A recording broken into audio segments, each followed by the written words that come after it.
Hello, and in this little episode I thought I would do a little bit of an introduction into how to use a scanner on a MK1 Focus. Now, many of you will be familiar with a cheap OBDII scanner in order to read engine codes. I'm going to show you my scanner, or I'm going to show you both of them, and we're going to see how much you can actually diagnose using a scanner on a MK1. Now, there are a couple of things to note. The OBDII standards started in 1996. Now, not every car followed that. It wasn't mandatory until around 2001. Now, luckily, the Focus from the start in 98 had OBDII access, so there is no issues with that on a MK1. However, a lot of the capabilities of a scanner, depending on how expensive it is, won't really be applicable to these cars, whether petrol or diesel, and I'm going to show you both types now.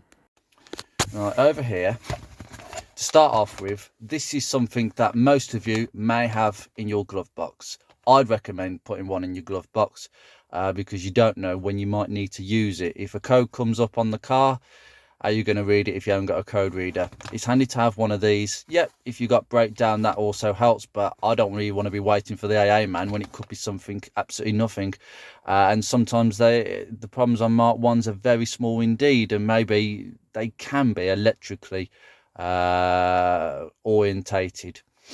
Anyway, this is a cheap OBDII car scanner. I've had it for years. It's a Chinese one. They all are. And it basically reads engine codes, and it is a simple delete system. It's literally, it can read codes, it can give you a number, and you have to Google that number, like PO420. That's a very popular one for the cat when it's going. That is a common one on a Focus MK1. And it can delete codes, but it can't really do more than that. It's as simple as that. It only reads engine codes. It can't read gearbox codes if it's the automatic version, because that's electronic. It does go through the ECU itself. ABS, the airbag system. You can actually read airbag codes quite easily. With an airbag code, you'll have certain amount of flashes. So you'll have, like, it will flash twice, and then it will flash 3 times. That's 23. So you can read that up on Google. So airbag lights are not really an issue, but the more expensive ones can. But this is good for the glove box, no more than that. I've had that 6 years. However, last year I bought this. Now, there's plenty of scanners that are around the £80 to £150 mark that are actually really decent, and they can read all the other areas apart from as well as engine codes. This one is a Moocar CS99. Now, this was quite cheap. They're usually about 130 these, but I managed to get this for about 90 because I only unlocked it on, I think there was only one car that you could choose to unlock a make, and I chose Ford because I don't intend to own anything else other than Fords and Rovers, possibly. Not at this stage anyway. I might regret doing that, but it can still read some of the live data on other cars, but for diagnosis it's locked to Fords.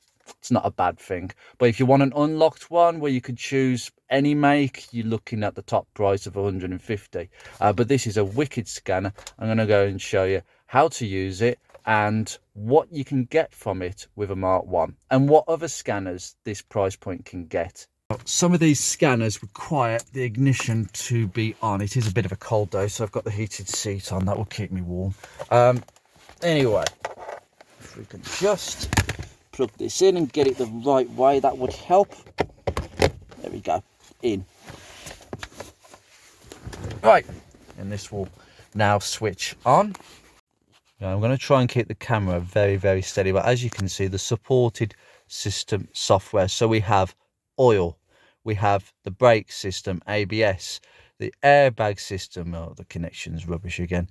I I don't know what the ETS means, and then you've got the DPF, which is actually really good software. I didn't want it because I don't intend to own a diesel. That's my whole line of thought. But there's all sorts of ones, like you've got like ones that you can delete the oil light. Now for Mark 3 Focus, I believe, or Mark 2, that might be actually more beneficial to you. So you need to know what your car needs in terms of lights, because you might have an oil check light that you need to put out. On a Mark 1, that's not needed. You don't need that sort of software. It's not that advanced an ECU system on these.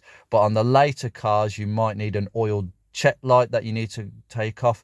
I believe this has got the capability of unlocking the electronic parking brake on later cars. So if you have got an electronic button parking brake instead of a handbrake, it will unlock the rear calipers so you can change the pads. So that's something else this scanner can do. So we're just going to go into it, and we have all these. So we have the scan, the OBDII, maintenance and service. That's just for like keeping tab on your car if you want to do that. There's an update button where it will update itself. It's a Wi-Fi based system. Okay, so it will hook on to either the Wi-Fi on my phone or the Wi-Fi in your house. I think that's how it works anyway.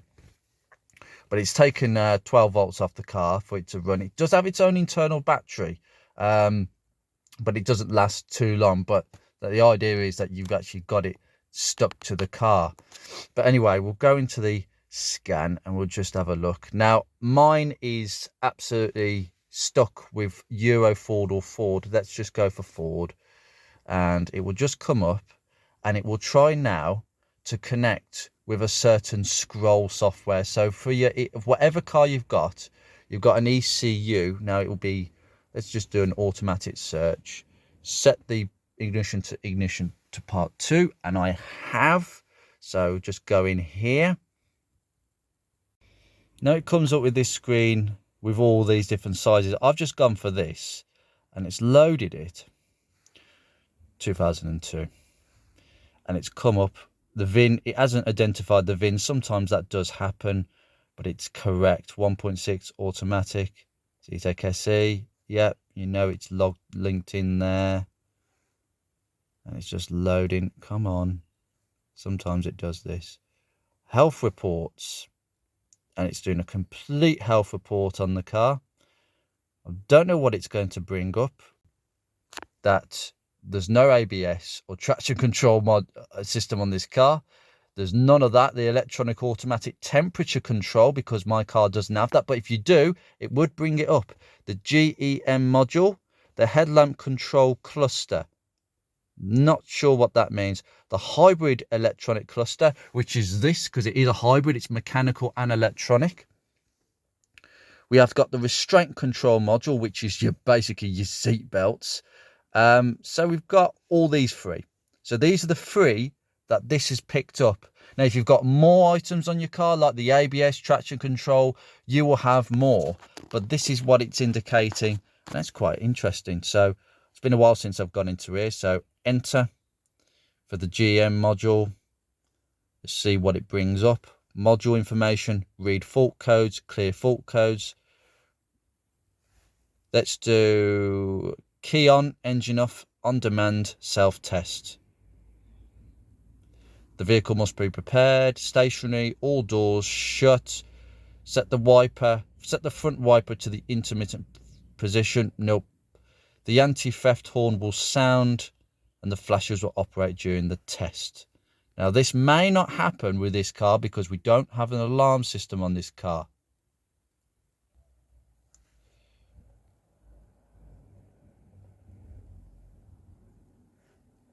Interesting, it's come up with all these.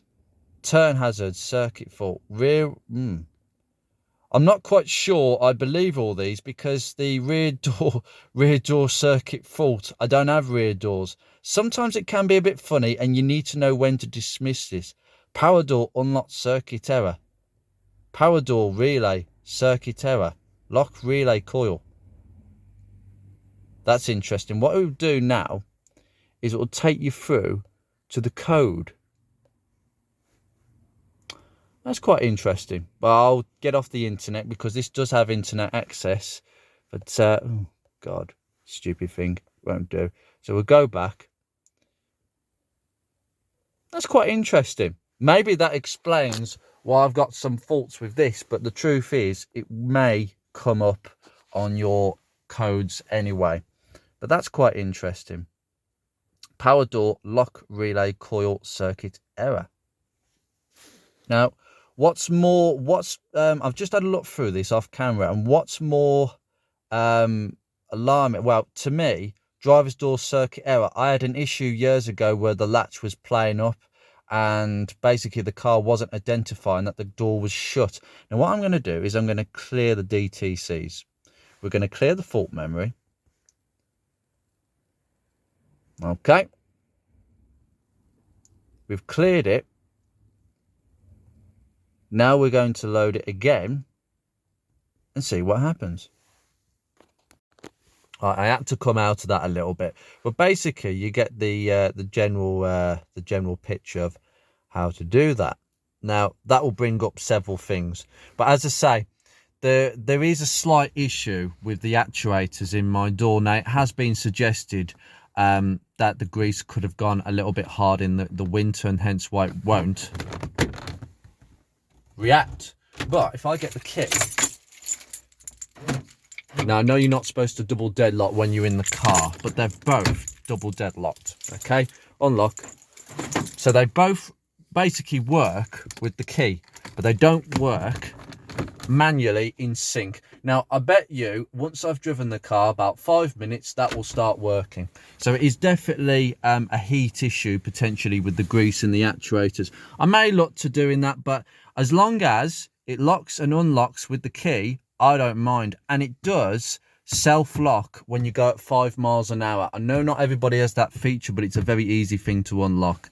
So as soon as you go at 5 miles an hour, both doors automatically lock, and it does. So there is a syncing of the two doors. It's just a manual thing where it's not quite catching cold, and I think that is what's caused that. But this scanner can, wow, now this is what I was saying about, it's just done that by itself. Now if I do this, no, but it's literally done that by itself. So there's some electrical gremlins with the doors, but it is completely normal with a Focus to have this sort of thing happen. The actuators do get a bit funny over time, but I've always had this problem. It's never been a faff. So you've got the scan aspect, so you can scan the GEM module for stuff like this. You can scan a few other areas to bring up any hidden codes that may not come up on here, and most likely won't. But we'll go into the OBDII. We don't need to look at anything else other than the OBDII. Now, the OBDII will scan certain protocols. I've done this God knows how many times, more or less on the Rover recently. You can go for quick mode. Oh, we'll go for quick mode. Now, the quick mode isn't quick, but it will basically go through various protocols and it will find the one that is correct for this car. So that's failed. So that's the CAN bus protocol. It will find one that it basically matches onto. Oh, sorry, I just had to turn the camera off then. I didn't have the ignition on number 2, which is why it failed to link up. It has now found a protocol and we are in. So we've got the VIN number. The mil status is off, so there's no codes. There's no codes in the ECU. We've got 6 readiness completed. Now the readiness, there's not many areas where that would be applicable on a Mark 1. There's only so many areas. Don't know if you can click into that. No, you can't. It just shows you readiness not supported. There's 4 areas, a lot of areas not supported. Spark ignition, blah blah, and that's the protocol type J1850 PWM. Might be different for your car, but anyway, we'll press OK and we will go in. Now we can read several things. We can read fault codes, but there's no fault codes. Now there's a few things. Read the vehicle information, control operation of onboard system. Right, we'll go from the top actually. Read the readiness. Ready status after DTS cleared. I'm not quite sure why it's showing me that. So we've got the freeze frame, got the fault codes. We can clear the fault codes. Now, O2 sensor monitor. Now, I bet you this won't work. Now, there's a reason for this. Focus Mark 1s do not have a software system for diagnosing. There you go. Not supported on the first one and the rear sensor. Now, Focus Mark 1s do not have the software to test the O2 sensor. More modern versions, like I think Mark 2s, Mark 3s may be able to do that, but Mark 1s can't do that. We have got the onboard monitoring test. Come on. Right, we've got OK for the first oxygen sensor. The second is OK. The CAT efficiency monitor is OK. I mean, can we click on that? Don't know what that means, but they're all OK. They're ready. You've just got to have a little bit of a play around with this, and then the control of onboard. Oh, now this is interesting. Control of onboard system test or component. It is unavailable on this vehicle. I suspect that's individual components that can be individually tested. Again, Mark 1 Focus, too basic on the software. It might be later cars. Well, it will be, but this car just can't do that. Let's read the vehicle information. You've got the VIN, that sort of thing. No doubt people are going to be copying my VIN if they want to copy my car. Right, let's read the live data. This is where it gets interesting, and this is where most of the diagnosis you can make on this car. Now, what we're going to do, we're going to select all of these. These are all the possible things we can actually look at. Okay.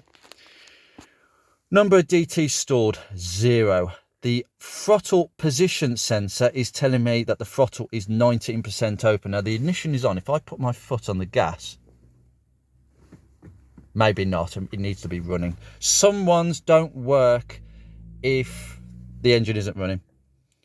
The airflow rate, well, obviously it's 0 through the mass airflow sensor. If it's a map sensor, you'll have a map sensor pressure. Distance travel while the mill is activated, obviously 0. The coolant temperature is 43 because Moocar has switched this engine on. We're going to turn it on in a second to see what happens. Obviously the RPM is 0. The fuel system is OL. I'm not sure what that stands for, but I think it's ready. Ignition timing 0, obviously. Intake air temperature sensor, which is part of the MAF, as I said in another video, 17 degrees, which is interesting because it's not. Location of oxygen sensors, blah blah blah. Now, this is really important. The long-term fuel trim, that is extremely important, and I'm going to show you what you need to be looking for with that in a second. So the mill is off. Oxygen sensor output. Now that is the pre-CAT sensor, the one that tells the ECU the amount of oxygen in the exhaust. That's really important, that one. We're going to have a look at that in a sec.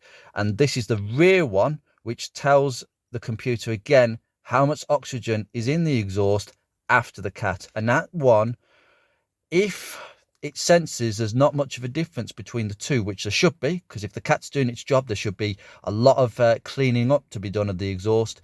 If it's not good enough, it will throw a code to the ECU, and it will be the PO420 code that I said earlier. Short term, I don't know why it's got a percentage on, but the short term fuel trim, that is the car doing fine adjustments in milliseconds to the fuel at that time. I'll show you more about that in a bit. And the fuel speed sensor. Right, what we're going to do is we're going to start the car up, and I'm going to go through all this with you. Okay. Right, now obviously you can tell it's cold, but we're going to just let it warm up while we're looking at some of these. Now, my car is inherently, how should I put this way? My car always runs a little bit on the over fueling side, the little bit of the rich side, and it's always been that way, and this scanner will identify that. Again, if I just put my foot on the gas, you'll see that go up. Now, that's very strange. Why is the throttle. I think the throttle position should change. I'm not sure why that isn't. I'll keep an eye on that.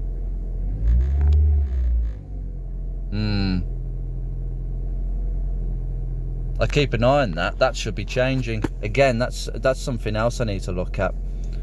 Throttle position sensor is easy to change, but I'm not sure why it's like that. The airflow rate from the mass airflow sensor. Now that will basically barely change because we're not moving, and I don't think it's something to be worried about. Now, engine cooling temperature, again, that's creeping up, and we'll identify that a bit more later, but you'll just keep an eye on that. Ignition timing before top dead center, 5.5, whatever that means. Intake air temperature, oh, it's suddenly gone down to 7 degrees. For some reason it's reading correctly now, because it is literally 5 to 7 degrees out there. It's cold today. Now, the long-term fuel trim. There is the perfect air fuel mixture is 0 in a car. If your car is running like mine, it is overfueling. Now my car is inherently overfueled, and I think it's the fuel pressure regulator that's doing it, because there's not many things that I haven't covered with my car. More to the point, I don't take it on long journeys, so that's something to look out for. But when it says negative, what it's doing is it's taking away fuel. The ECU is taking away fuel from the injectors, because for some reason the first bank, the pre-cat oxygen sensor, is telling the computer that there's not as much oxygen in the exhaust, there's too much fuel. So it's telling the ECU that, and the ECU is thinking, right, we need to take away fuel, which is why it's minus 15%. That should be very, well, ideally you want it as close to 0 as possible. Older cars tend to run a little bit more on this side than the lean side, depending on the engine construction. That's not particularly good, but the car hasn't warmed up yet. I'll just actually put my foot on the gas. It hasn't budged. Oh, now you see I've taken my foot off the gas, and suddenly, oh, it's jumped back up to 15. Now that's not particularly good. If it's above minus 25%, it will throw a code. Sorry about that. I switched to night then. If it's above minus 25%, it will throw a code. In this case, it will throw a running rich code. If it's just normal 15, plus 15, and it goes over to plus 25, it will throw a lean code. Okay, so when it's on the positive side, there's not a little minus there. It means if this was positive 15, it would mean that the car is running very lean, and the car is adding fuel to get the perfect mixture. Now the long-term fuel trim is the one that is the overall picture of what's going on with the engine. Mine is not brilliant, I have to say. It is exposed. This scanner has exposed that my engine is not quite as good as what it could be. That could be a number of things. If you're overfueling, I would suggest a fuel pressure regulator. I'm going to look at that in a very near episode. It could be a MAF sensor that's not reading properly, a MAF sensor that's not reading properly, a map showing faulty faults. Spark plugs might need a service, the whole car mightn't need a service. A lot of things can change that reading, and I'm going to try a few things to see if I can get that down, because that was actually minus 13, but it's gone up, which is a bit alarming for me. But these things do happen with older cars. It runs really, really nicely. I'm just going to put the heater on because I'm absolutely freezing. But anyway, so that's the general picture. That's the one you need to pay attention to. Oxygen sensor voltage. Now that's changing. This is the pre-cat sensor. Now this should change. Now my oxygen sensor doesn't change that quickly, but I suspect they're all like that, because I've tried a few and they all behave in this way. I have still got a genuine Ford one, a good second-hand one fitted, and what it should do, I'll ignore that standard range 0 to 5, I'll ignore that. It should flip-flop. 0.07 should go back up. 0.665. Now that's flip-flopping. Now that's what you want to see. You don't want it being stuck on one position for more than 5 seconds. It should be flip-flopping. So it should go up, it should go down now. Yep, it's gone down. That's how it should behave. Then we have the rear sensor. Now this sensor will have a different reading to the front one. Okay, that again should flip-flop.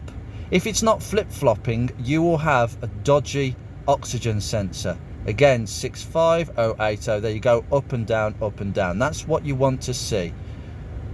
Now, the short-term fuel trim. Now this is the one that is quite important, because that gets you the correct amount of fuel at that precise point in time. Now the long-term fuel trim will show you if there are any long-term issues with any of the components of the fueling system. So again, mine is running on the rich side, so it's the computer is taking away fuel from the injectors, and the result of that is, look how close to zero that is. That's what you want to see. My ECU is doing its job properly. It's keeping the short-term fuel trim, which is basically a constant change. The car is constantly changing its short-term fuel strategy to keep it at zero. Okay, these two are exactly the same, so don't worry about that. Just concentrate on that. That is as close to zero as what you can get, and that's why my car runs absolutely fine. The ECU is compensating for the overfueling for whatever reason. The sensor, my MAF sensor might be faulty, the fuel pressure regulator, which I think is faulty. I definitely think that's the problem, and it's basically taking away fuel, and the end result is we are getting a perfect, near perfect air fuel mixture. So again, the long-term one up here, that is a general status. That is basically the car saying, right, that's the feedback I'm getting off the oxygen sensor, so we need to take away fuel, and this is the end result, the short-term fuel trim. So at least I know my ECU is working. Now, as I said before, if it is above -20, -25, and my car is not too far away, but it's quite far off in some respects, it will throw a code, because the ECU can only compensate for between -15–20% of either a lean mixture or a rich mixture to get near to zero. Anything above -25, and you will find, if I was running at -25% on the long-term fuel strategy, you will find the ECU will struggle to get that near zero. It'd be like 5 or 6%. So that's how that works, and that's what you're looking for. Again, what I'm going to do, I'm just going to veer back up. So the oxygen sensors should be flip-flopping. The long term should be reasonably below -10 on a Focus Mark 1. You want it around there, just as long as it's nowhere near -20. The ECU will compensate and get it as close to zero on the short-term strategy. Now the airflow rate is kind of changing it a bit, and now the thermostat will have opened, because the thermostat on a Focus Mark 1 should be about 82 degrees, and I'm getting a lot of warm heat now. There we go. I've just done the throttle and it's just started to move. There we go. Lovely. I did see it flip-flop. That's exactly what you want to see. I don't know why that's out of range. Oh, for goodness sake.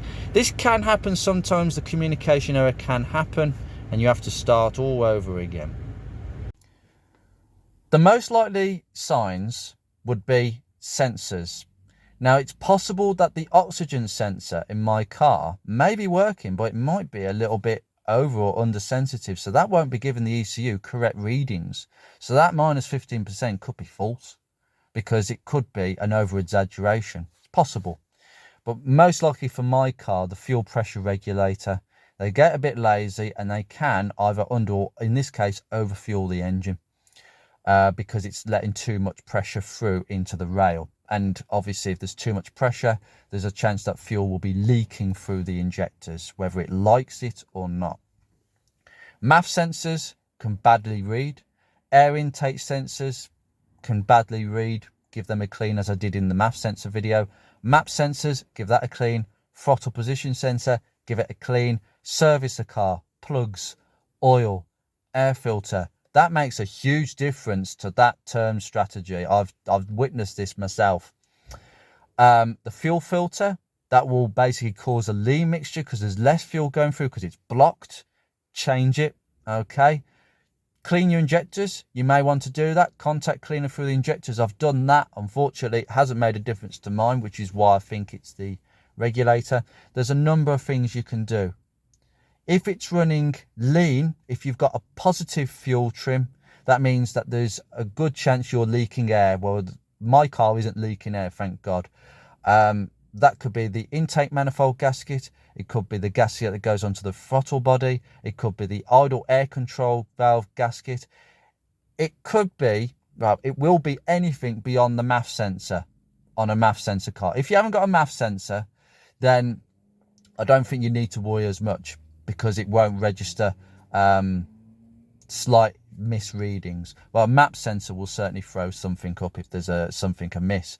There are quite a few other areas where an air leak can occur, but it's usually between the air intake and where it goes in through the intake manifold. So that just gives you a basic idea of what to look for. These are absolutely fine. That is in the boot as an emergency. This is in my toolkit. I would suggest you have a look at one. There's plenty of makes out there and it will diagnose faults and it will dig in. I mean, as I say, it's telling me there's some actuator issue. I know there's an actuator issue. It just only happens in the winter. So it will dig out these codes and it will read gearbox codes, ABS codes, airbag codes. This one can link to the internet, so you don't have to Google it on your phone. You can go on the internet and find out what that code means. It's a fantastic device. They're all slightly different, but they all work the same way. Mark 1 Focuses don't have much in the way of compatibility in terms of the Readiness software, but you can get some information. And I think the most important information is your fuel trims, your oxygen sensors, any codes that need clearing, or anything deep in the GM module that won't throw a code on the dashboard, the hybrid cluster. Anyway, guys, I hope that has been a good video, and I've just shown you how, you know, my car might be really tidy and I've serviced it, but you still might not have an engine that's not quite running. Well, it's running perfectly, but I have a fuel system that isn't quite happy. So I will keep looking at that, and hopefully that will be a future video. Take care, guys. See you very soon.